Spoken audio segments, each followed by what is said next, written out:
So again, my name is Lisa Rifkin. I'm the Senior Director of Program and Strategic Initiatives at Disability Lead. We're so glad you all are able to join us today.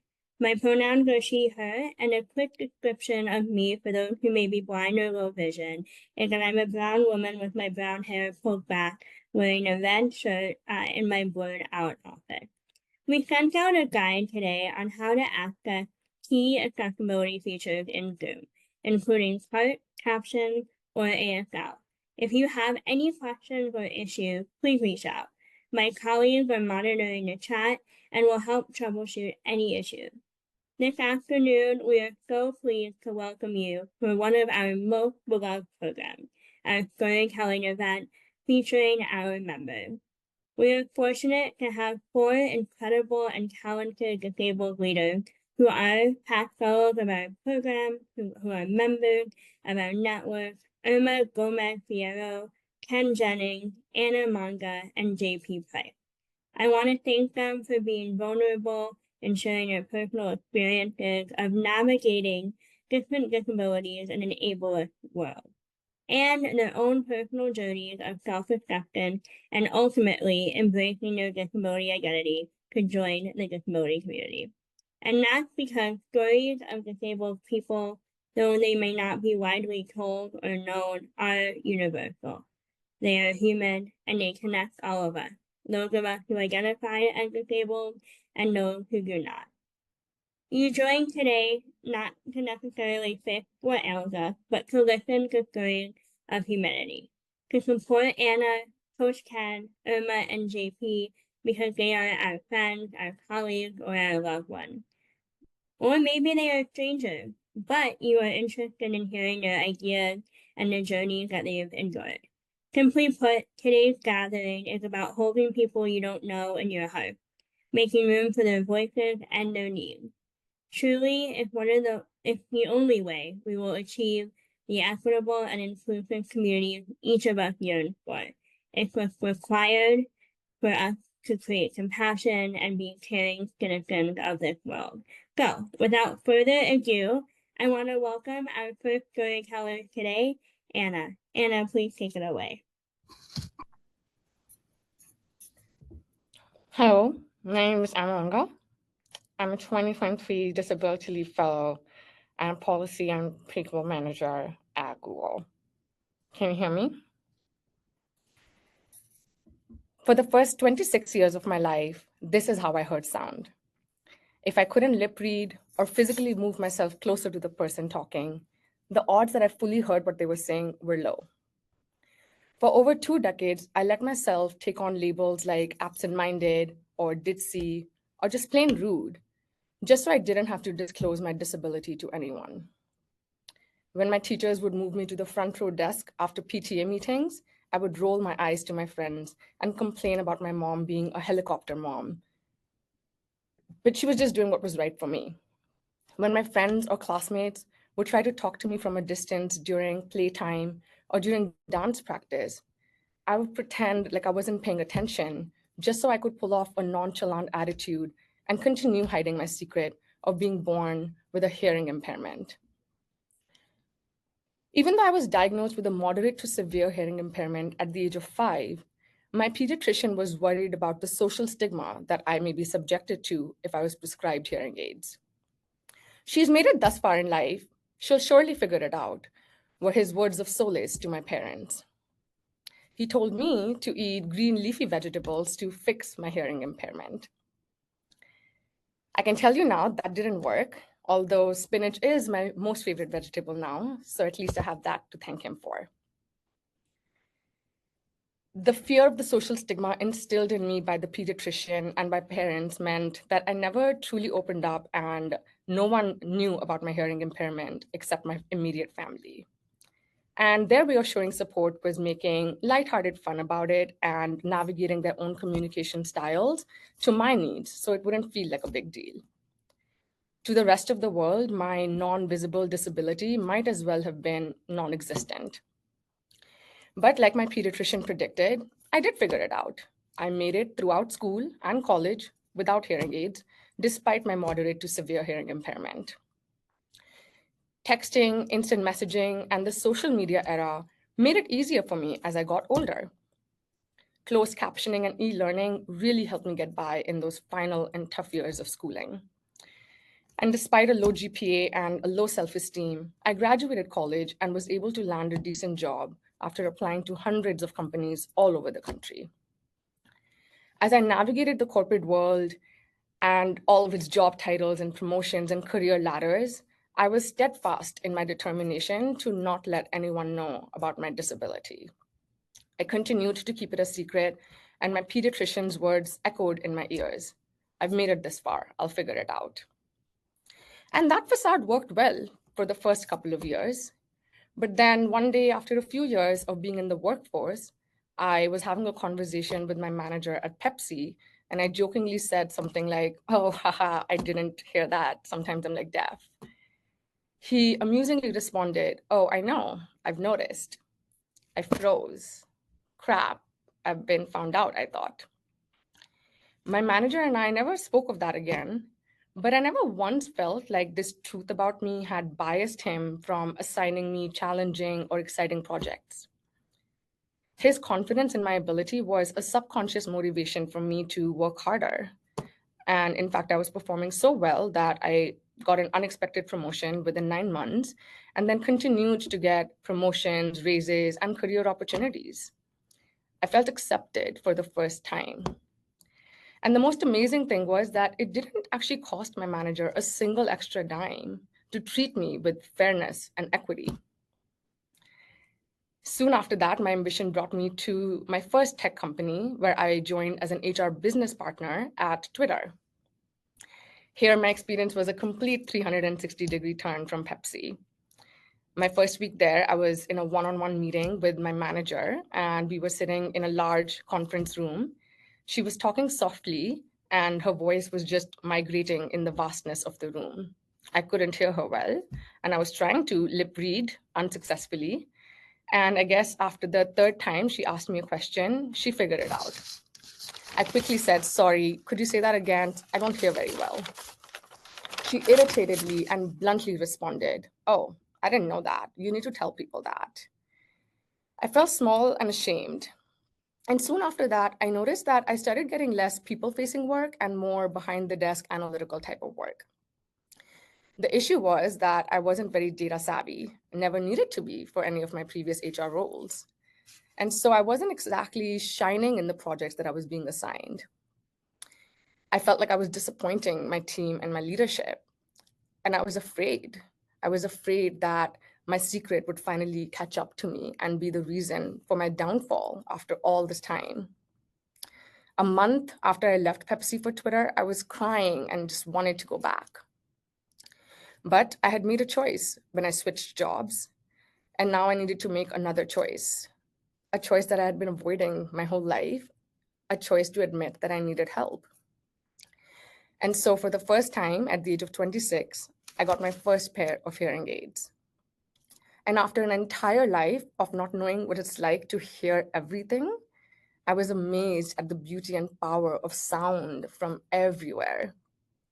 The heels click-clacking, the papers rustling in an office, the birds chirping outside, the water running through the pipes in the walls. I ignored my audiologist's recommendations and suggestions to ease my way in and just began wearing my hearing aids immediately all the time and was adjusting to the newness of the sound very pretty quickly and with a newfound awe for life. Still, I didn't confide in my colleagues and friends as I was navigating this journey of getting hearing aids. I just didn't feel ready yet. 2 years after that, my ambition brought me to Google. My first week there, I met Steve, our people analyst. Steve had a visible vision disability and was partially blind, but his presence and engagement and contributions to our team and the level of respect, ease, and normalcy that everyone treated him with was my first experience of observing a person with disability being included equitably without any pomp or pretense. Witnessing that acceptance was like a breath of fresh air. I felt inspired by the inclusive culture and the psychological safety at Google, and slowly began opening up and casually started mentioning my hearing aids in conversations with colleagues and friends. The acceptance, understanding, and the genuine curiosity that I received was heartening. It was like the years of keeping this intimate secret meant that I had never really given a chance to anyone else to show me that acceptance. Today, I feel like my hearing aids have enabled me and empowered me. In fact, I feel like I have superpowers now. Like I can stream all of my phone calls directly in my ears. I can use my hearing aids as headphones at the gym when I forget my actual headphones. And my most favorite is when I can just amp up the volume on my phone directly from my hearing aids and listen to all of the gossip in the room next door. Just kidding. I'm Anna Monga. I'm a 2023 Disability Lead Fellow and a Policy and Program Manager at Google. Thank you all. Anna, this is Lisa. Anna, that was incredible. Were you really kidding about listening to gossip in the other room? I'm gonna have to remember that one. But thank you for sharing your story and being here. There were some messages in the chat of how much your story was resonating with others. So thank you so much. Okay, Irma's here to share a story that touches very close to her relationship with her mom. So I'm going to go ahead and turn it over to Irma. Coach Ken, I'm going to turn off your video. Irma, please go ahead. Thank you. Hello, everyone. My name is Irma Gomez. I use she, her pronouns. I'm in my late 20s. I'm Mexican American. I'm fair skinned with long brown hair, brown eyes. I'm wearing a great t-shirt, and although not visible through Zoom, I am a wheelchair user. I remember the sterile smell of the exam room, the crinkle of the paper beneath my 5-year-old legs as they dangled off the edge of the table. My legs swung back and forth in nervous energy as the doctor spoke to my mom in that tone adults use when they think children can't understand. Mrs. Gomez, there's nothing else we can do. She will become completely paralyzed by the age 12 and may not live past that. His words feel heavy in the room as he handed my mom a wheelchair brochure, already planning my surrender to a future he decided was inevitable. But my mom, my fierce, unstoppable mom, wasn't having any of it. I watched her face turn bloodshot red as she stood up, all 5 feet of her, somehow towering over the doctor in that moment. How dare you tell me there's nothing you can't do and expect us to sit idly by? She challenged, her voice sharp with conviction. If she can't move right now, must be other options, other treatments, other doctors who haven't given up before even trying. My mom became my first ally that day, the first one to go to bat for me. In a world that was ready to write me off, she picked up her bat and stepped up to the plate. As I watched her advocate for me, something bloomed in my chest, a warmth, a certainty that I wasn't alone in this fight. She made me feel invincible. With every doctor's appointment, school meeting, or sidewalk without a ramp, my mom was there teaching me through her actions that my voice mattered, that I deserved to take up space, to be heard, to live. She showed me that advocacy wasn't just about fighting, it was about loving someone enough to believe in their future when others couldn't see it. That day, my mother said, "Te amo demasiado para rendirme." I love you too much to give up. Now, decades later, our roles have reversed in ways neither of us could have imagined. I wheeled onto doctors' offices besides her, but this time I'm the one speaking up, pushing back, demanding better care. As her cognitive decline progresses, I've become her voice, her memory, her advocate. I remember the first time I had to be her advocate, really be her advocate, 2 years ago. She had been forgetting things, missing appointments, leaving the stove on, when I finally convinced her to see a doctor. I found myself in a familiar exam room, though this time I was the one straddling two worlds, just as she had done for me throughout my childhood. The doctor spoke rapidly in English, not even attempting to slow down or look at her. "And when did she start exhibiting symptoms?" he asked, his eyes fixed on the computer screen. When my mom began to respond in Spanish, he cut her off with an impatient wave. I need the daughter to answer. I don't speak Spanish. I saw my mom shrink into herself, her usual vibrancy dimming. This woman who had learned just enough medical English to fight for me as a child, but now stumbles over her own words in her native tongue. In that moment, I felt the same hot anger I had seen in her face decades ago. Mi mamá puede explicarlo ella misma, I said, and I said to her gently, then turned to the doctor with steel in my voice. My mother can explain it herself. I'll translate, but you need to look at her and speak to her. She's your patient. Throughout that appointment, I became her voice, but I made sure it was her voice, not mine. When she described in Spanish how she'd started mixing up family names, how she suddenly forgot where she lived while out getting groceries, forgetting what date and time it is, I translated every word, holding the doctor's gaze until he had to acknowledge her presence, her humanity. When he tried to rush through his diagnosis and hurry us out with a prescription, I planted my wheelchair firmly in his path, just as my mother had once planted her feet for me. ¿Necesitas más información, mami? I asked her, then turned to him. We need to discuss all the treatment options, I insisted in English, and I want to know what Spanish-speaking support services are available for her to maintain her independence as long as possible. In that moment, I understood more deeply what my mom has done for me all those years. Not just advocating, but building bridges across every gap the world put between us and the care we deserve.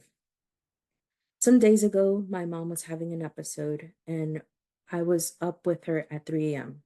She was convinced that her dead sister was in the house, that she needed to cook dinner for her, although she had passed away 3 years ago. Necesito preparar su comida favorita, she insisted. Trying to get out of bed, fighting me when I tried to redirect her. My arms ached from the strain of helping her back to bed over and over again. But I couldn't let her see my fatigue. At work, the conversations feel surreal in their normalcy. How are you, Irma? My coworkers ask. I'm fine, thanks. Just busy with deadlines. I responded with a practiced smile, while in my head, I'm worried about my mom. Has she taken her pill on time? Did she make sure not to have dairy with it? I feel the numbness in my right hand that's been getting worse, but I haven't had time to get checked out. So I dismiss it and continue typing. Being a leader means everyone looks to you for strength. When interns come to me worried about burnout, I listen compassionately, share resources so they can advocate for their mental health. But who does a leader lean on? How do I admit some mornings it takes everything in me just to transfer from my bed to my wheelchair? My muscles screaming from caregiving and my own muscular skeletal diagnosis. That sometimes I mute myself during video calls to catch my breath, to push back tears. You're such an inspiration, they say, and I want to laugh at the irony. They think it's about overcoming my disability, about breaking glass ceilings, about being Latina in a leadership role. They don't know that my real daily victory is simply holding myself together, keeping the plate spinning while feeling like I'm crumbling inside. However, the generational echo isn't lost on me. My mom hid her struggles to be strong for me. Now I hide mine to be strong for her, for my community, for everyone who needs me to be the unshakable leader they believe I am. I know that it may seem like a lot, but I do what I do for my mom, for the community, for myself, because I care. I care deeply and I am passionate about everything I do. It's what my mother taught me, to love and give love. It's a strange symmetry how advocating for my mom has straightened my voice for others. Every time I push back against dismissive doctors or navigate the system that wasn't built for us, I'm not just fighting for her, I'm channeling the same fierce love into my work for the entire disability community. For crying out loud, it's been 34 fucking years since the ADA passed, and still, We're explaining our humanity to doctors who won't look us in the eye, to politicians who treat us as budget items rather than people, to a society that sees our existence as either an inspiration or an inconvenience. The same patronizing tone that doctor used with my mom and when I was 5 echoes in multiple spaces today, where disabled voices are still treated as optional additions rather than essential perspectives. This lesson of love through action has shaped not just my relationship with my mom, but my entire approach to leadership and advocacy. As I've grown into my role as both caregiver and community leader, I've come to recognize how deeply these parts of my life intertwine. I think about this during meetings where I'm often the only disabled person at the table. Every time I speak up about accessibility, about representation, about the simple dignity of being seen, I hear my mom's voice. Mija, no te rindas. Tú mereces respeto, mereces ser escuchada, mereces lo mismo que cualquier persona. Tú vales, no te rindas. My daughter, don't let them dismiss you. You deserve respect, deserve to be heard just as much as anyone else. You are worthy, don't give up. That's why I push myself to be visible, even on days when my body and mind beg me to retreat. Because every time I go into a meeting or a stage, I'm not just representing myself. I'm creating space for others who would have been told their futures are limited. When I advocate for better healthcare access or work accommodations, I'm fighting not just for my mother or myself, but for every disabled person who ever felt their voice doesn't matter. My mother taught me that advocacy is love in action. Now I understand it's also a torch we pass forward, illuminating the path for others. When I mentor others or speak at community events, I'm extending the same lifeline my mom through me, a belief in possibilities beyond others' limitations. Every policy I help shape, every barrier I help break down, every young person I mentor is a tribute to her legacy of fierce, unrelenting love. This advocacy isn't just about fighting against something, it's about fighting for someone. For the little girl in the doctor's office being told what she can't do, for the mother struggling to navigate healthcare in a language that isn't hers, for every disabled person who's been told to make themselves smaller, quieter, less visible. When I insist on inclusive language and representation, I'm really saying what my mom told me all those years ago. I love you too much to give up. Yet, even as I fight these larger battles, it all comes back to those quiet moments with my mom. Every victory in a boardroom, every policy change, every barrier broken down echoes back to that first lesson in advocacy I learned in a doctor's office so many years ago.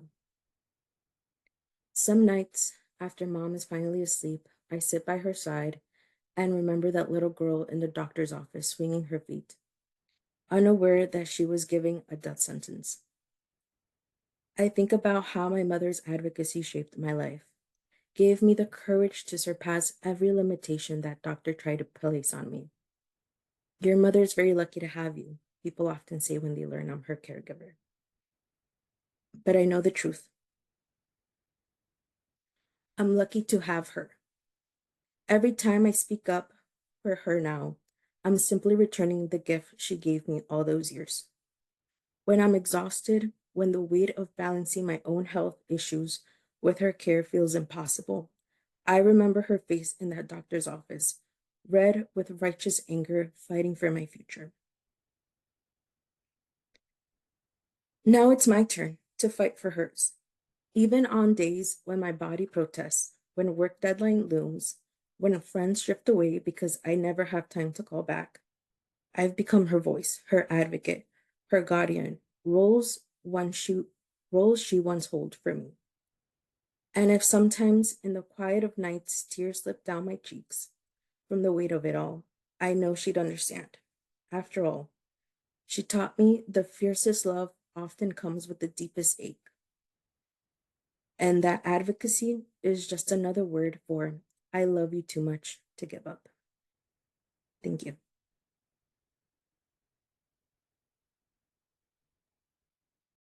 Irma, that was incredibly powerful. Thank you for sharing your story. People are putting in the chat how powerful your story has been for them to hear.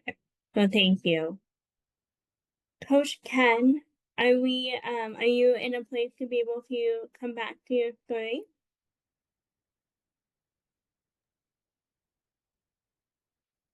Yes, I am. Perfect. Let's get your video on and we'll turn it over to you. Okay. Thank you, Coach Ken.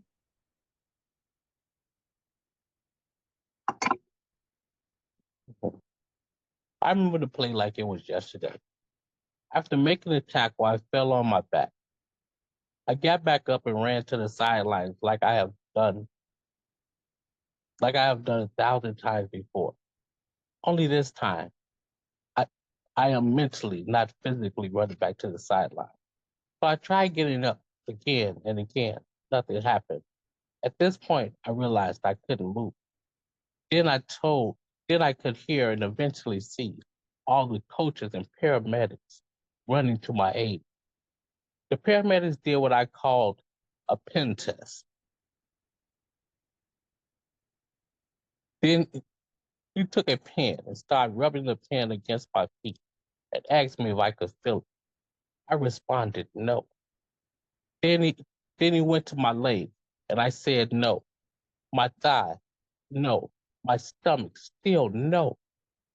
I didn't feel anything, but finally when he rubbed the pen against my face, I responded yes. By then, I could also feel tears running down my face. While the coaches and paramedics wept around me, it was October 8th, 1988. I had broken my neck and had my third and fourth vertebra. I'm now a quadriplegic, paralyzed from the neck down. That was that was the day Kenneth Jennings, the football player, died. But Kenneth Jennings, the man, was born. As they went, as they were about to rush me to the hospital, my coach did something that I believe saved my life. He stood over me and he refused to let them take me to the local hospital because it was considered one of the worst hospitals in the city. Somehow he persuaded or demanded that they take me by helicopter to Northwestern Hospital. As they were taking me to the emergency room, I stopped breathing. In that moment, I had an out-of-body experience. I was sitting up in the upper right-hand corner of the room watching the doctors frantically trying to bring life back into my lifeless body. I was watching all this happen in a total peaceful, pure, and white space. During that moment, I felt God was making a decision whether I should live or die. When they finally restored my breathing again, my out-of-body experience ended. My new life began. A few days later, the doctor came in and gave me and my family my diagnosis. He said I would be paralyzed for the rest of my life and that I only would be able to communicate by blinking. I wouldn't be able to talk on my own, breathe on my own, eat solid foods, or even have kids. Then he said my life expectancy would only be 10 years. Then he said, and one cannot even imagine how devastating that was for me and my family. But in spite of that, we believe God and the power of prayer. We never felt or believed that was going to be my destiny. Even as I laid there with tubes coming out of every possible part of my body, even though I could not breathe without the help of a ventilator, even if I had a big metal halo brace screwed into my head, so I would totally be stable. Even then, I still knew in my heart and spirit that was not going to be my destiny, knowing that God can make the impossible possible. After leaving the hospital and going back to rehab, I had already begun talking lightly through my trach and my neck, and a whisper with my voice. The hospital was but the hospital is about what you can't do. Rehab was about the possibilities of what you could learn to do in your new normal. While there, I met someone who became paralyzed about 10 years before I did, playing professional football. He told me all these great things he was doing and living a full life, and that I could do the same. For the first time, I believed it because this time, the person who told me this also rolled out of the room in their power wheelchair, just like I would have to do. After leaving rehab, I went back out into the world, realized I had 3 strikes against me. I was young, Black, and disabled. I knew I was going to have to work 3 times harder than everyone else to get what I wanted and needed in life. I had to become an advocate for myself, and I had to start right away.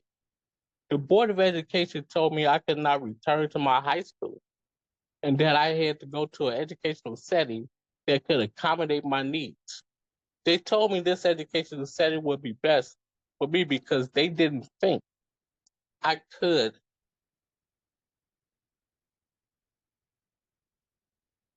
They didn't think I would be able to keep up academically in a normal educational environment.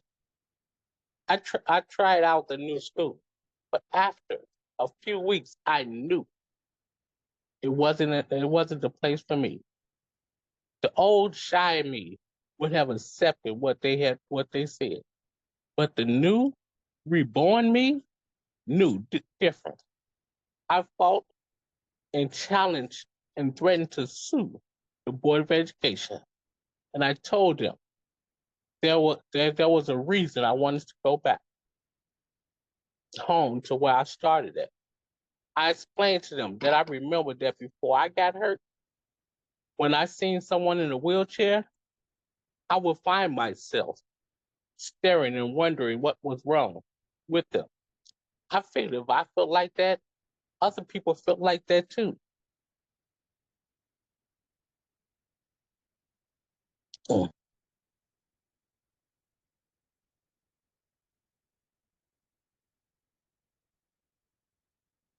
I felt like that too. Other people felt like that too. If they let me go back to my old high school, it would be an opportunity for approximately 1,500 students to be around someone that's disabled. And I believe that it would be a positive benefit for all of us. And believe me, it truly was a positive, uplifting experience for everyone. I became one of the first quadriplegics to go back to a regular high school, sitting in a wheelchair. I graduated on time with the rest of my class and improved my GPA from a 2.6 to a 3.75. Many years later, a classmate sent me letters on how they were working with people who were disabled and wanted to thank me. I didn't just want to be an advocate for myself. I wanted to be an advocate for others too. I helped start a foundation called Increase the Peace.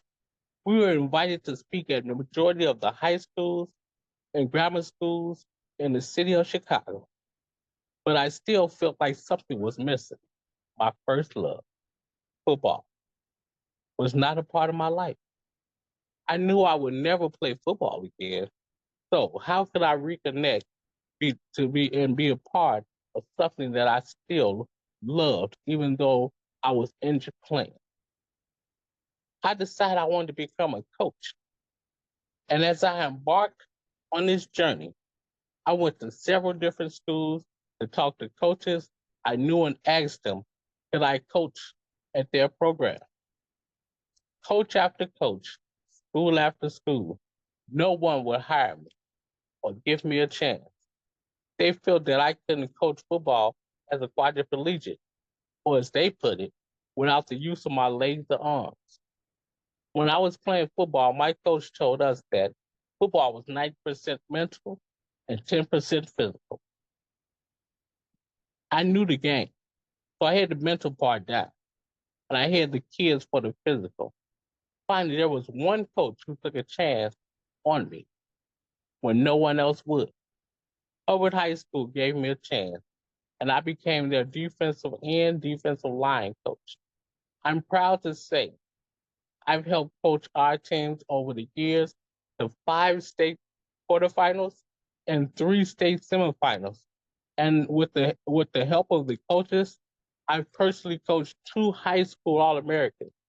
Pretty good for somebody who can't move his legs or arms. During my coaching career, I met someone who also is an advocate for disability folks. We created a foundation named Gridiron Alliance. One of our goals was to create a pathway to assisting and assure newly injured high school athletes that they are not alone. We provided a support system and helped pass through our support system. We also helped get a law passed in the state of Illinois for catastrophic injury insurance for high school athletes. I was proudly chosen as a volunteer of the year by the governor. Advocacy starts at home, which led and created my own motto. I'm blessed to be able. Whatever it is I'm able to do, I'm blessed to be able to do it. Thank you. Coach Ken, thank you for sharing your story and the impact that you've had in all that you do now. I'm thrilled to invite our final storyteller for today, JP, and Coach Ken. Hopefully you're getting the amazing comments about your story in the chat. People are so grateful to you.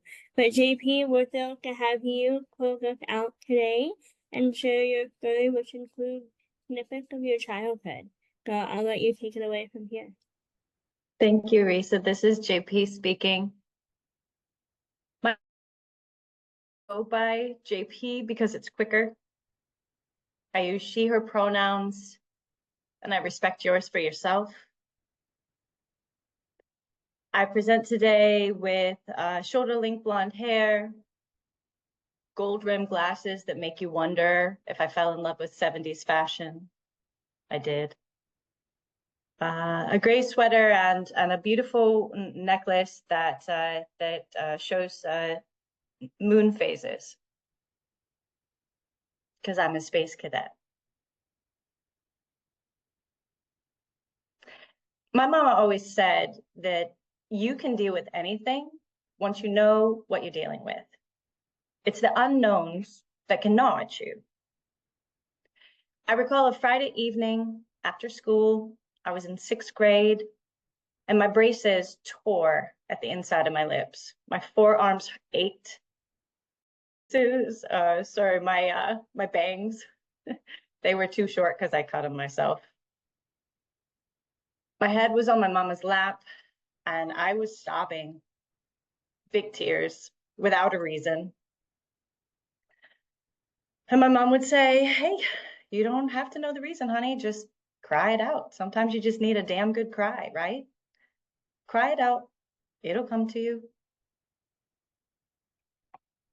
Anybody ever experienced that? That feeling of not being able to capture the thoughts and the feelings that just speed across our synapses, not able to catch them, kind of like a butterfly in a net, and just give them their proper consideration. When I was a child, I thought my status of being different was because I was never really from anywhere.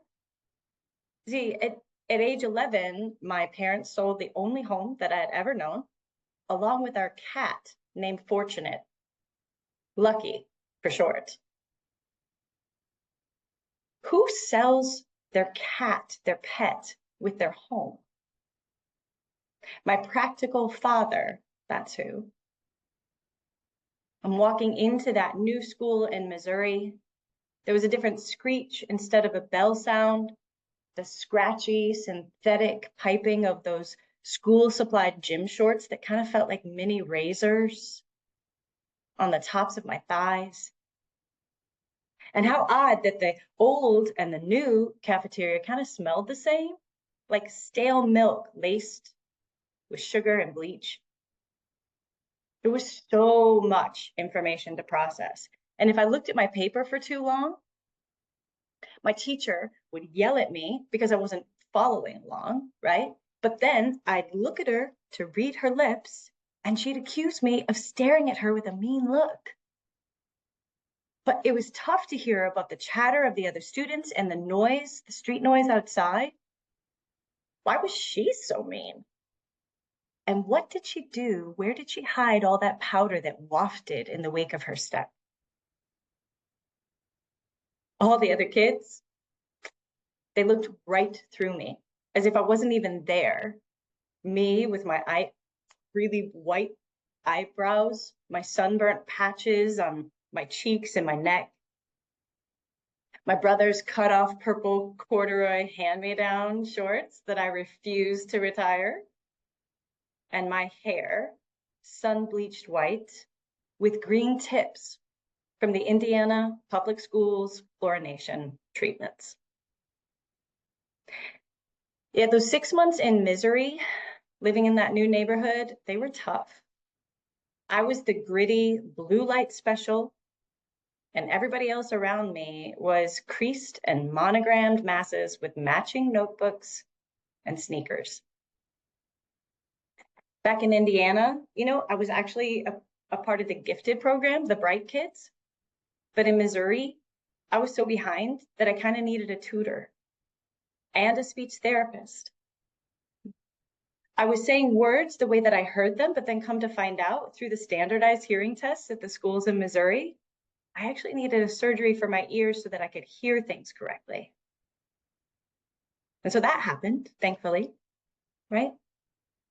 And as we continued to migrate from Missouri on further north to Illinois with my dad's promotions in the Army, it was my twangy accent and my new socioeconomic reasons that I didn't fit in.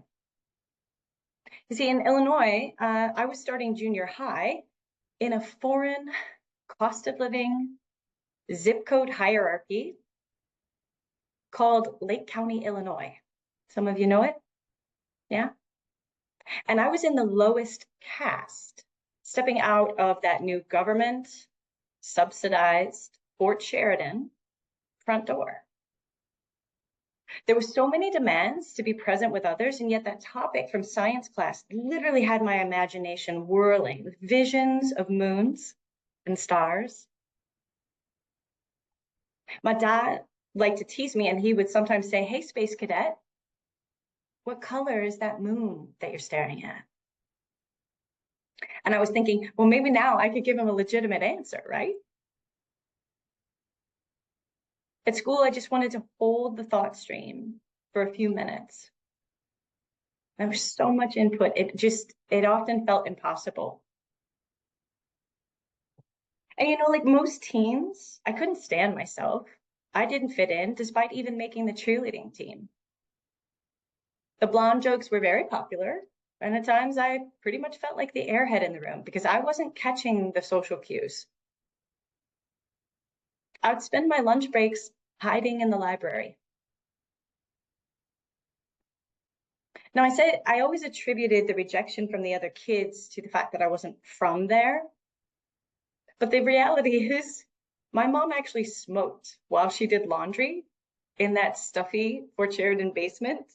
So you could imagine, kind of like that Adam Sandler movie, I was the stinky kid in class. Still humbling to admit that.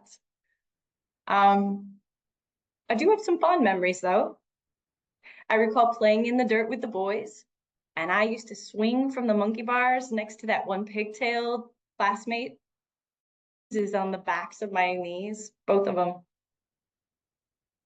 And the flashes of summer breaks churning through library books, trying not to get drips of water on the pages while I slept on this concrete ground and read books on the concrete ground in the very noisy community pool. I know I'm painting a bit of a glum story, right? It sounds kind of lonely, but I always had a handful of loved ones, no matter where we lived. Anyone ever really count that for yourselves? See, we have family, right? And then we have family, friends who are like family. As we get older, we have our besties, I hope, right? Maybe a significant other. And maybe it's because I moved so much over the years, but a lot of other people for me, I just instinctually put them into this acquaintanceship category. I don't assume that I belong. And let's admit it, like keeping in touch is hard. Thank goodness for the expectation that people don't have to stay in touch once they procreate, right? My friends thought I let them down way less after that, once we hit that age. And I'm not necessarily antisocial, it's just really hard to maintain connections when my mind takes me in so many topics. And again, as a woman of a certain age, now, I layer in those decades of hormonal-driven feelings, the lack of impulse control, and honestly, I just shrug. I accept that I am different. I was an adult when I first learned the real root cause of not fitting in all of those years. I was 35. And by then I was married. I was a homeowner. I had a 100% commission job, top producing, by the way. I was a breadwinner at the time because my husband was going through cancer treatment. My job, that 100% commission job, it was with Countrywide Home Loans during the middle of the mortgage meltdown in 2009. And so really anybody in that situation, they would have been stressed, right? So I just thought I was having another panic attack when I requested a last minute appointment with my doctor. And rather, I got my diagnosis. I do have ADHD. And my doctor suggested two things to me. Number one, consider talking to a talk therapist. Number two, consider ADHD medication. And for the first time in my life, I sort of had that aha moment, right? That we get with a diagnosis. I finally knew what I was dealing with. And the research thereafter, the acceptance of my intrinsic neurocognitive differences, it reframed my childhood and my young adulthood. The diagnosis curved my path towards an even greater health overall. And as I continue to explore what helps me thrive and what doesn't, in the last 6 years of my life, the truth of autistic sensory sensitivities was revealed to me. And you've heard a couple examples of that in my childhood. Maybe it was obvious to you. Over the years, I've sort of realized 5 life hacks that have worked for me, and I want to share them with you. Number 1, I stick to routines, like bringing fidgets and earplugs to social situations because they help me avoid panic attacks from stimulus overload. Number 2, I really allow my mind to nomadically wander, just like I often moved after the age of 11. I embrace novel changes, like exploring new places to hike or road ride. Number 3, I'm really at peace with my alone time. Not a lot of people my age say that, right? I have a small circle of trusted loved ones. And at times, while it is lonely, it's just more about quality than quantity, right? Number 4, I still meet regularly with a talk therapist, and I take my ADHD medication in the same way you might take Advil or Tylenol for a headache, just as guiltlessly. And I think that's very important for us to be able to say. Number 5, I embrace my gritty and bookish past. I literally live my life's purpose, reserving specific energy and time on my calendar to support others in their neurodivergence acceptance journey. I continue to refine my definition of thriving with my neurodistinctions as I age. And as my mama always put it, we can deal with anything once we know what we're dealing with. I'm JP. Thank you for listening. This is great for JP. Thank you so much for sharing your story, for sharing how you are leading now as you are moving into acceptance. Thank you everyone. Thank you Anna, Irma, Coach Ken, JP for being vulnerable with us today, for connecting all of us through stories and experiences, and a lot of love and family in these stories as well. So thank you so much, everyone, for attending, for joining today. We look forward to connecting in the future. Our next Disability Power series will be in December with registration, opening in mid-November. So we hope to reconnect soon, and thank you all. Goodbye.